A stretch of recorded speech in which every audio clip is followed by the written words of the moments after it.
Hey guys, got my mic, adjusted a few settings, and now I think I'm ready to start working on my projects. To celebrate this, I'm going to read a rather lengthy story on fanfiction.net because how else would a nerd like me celebrate?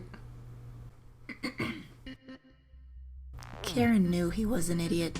Never has she realized how big of an idiot he really was. The fool can't possibly be so full of himself, right? Her existence is not so bland. She is not a mere crack on the sidewalk. After arguing with him for Kami knows how long, she brought up the fact that they went to the same grade school, and he had the audacity to accuse her of flirting with him because God forbid the mentioning of going to grade school together.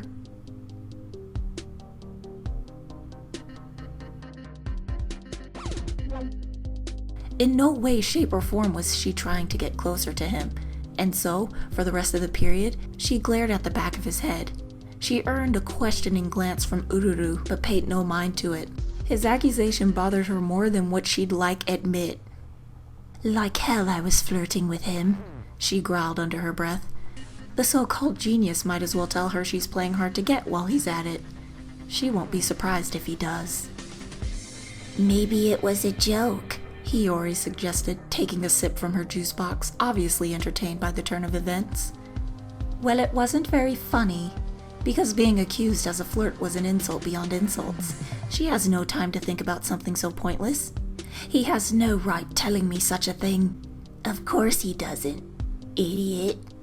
Hiyori agreed, though Karen didn't fully understand why she had to insult her while doing so. He doesn't know you, and you don't know him. You're having a biased opinion because of that dream you had. Karen opened her mouth to retort, but nothing came. In all honesty, she was not being biased. Hitsugaya has always been a pain to deal with, despite the fact that he does not remember her.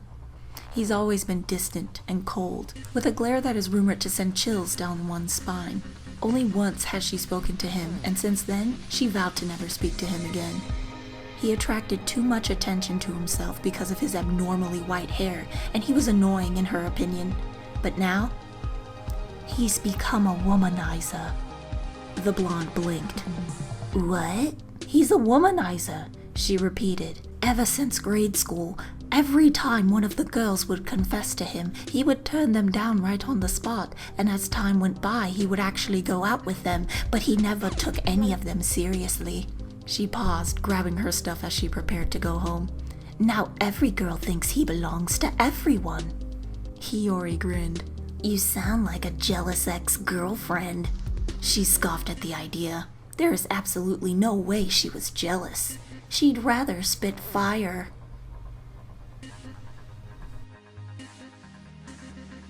She yawned loudly as she slung her school bag over her shoulder. She notices that the leaves have begun to change color, signaling that autumn is approaching. The route she often takes to go home is almost always empty, which allows her to have some peace of mind after an exhausting day of school. But something, or she should say someone, in the distance caught her eye. Stark white hair flows gently in the breeze, and she realizes that it is the object of her current woes. As she got closer to him, she couldn't believe her eyes. It was strange, she thinks. Who would have thought on her way home, she would spot Toshiro Hitsugaya stopping to take care of an abandoned kitten?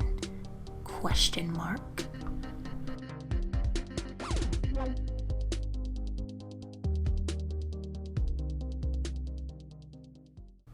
And I think those settings are alright. If you thought the audio was bad, let me know.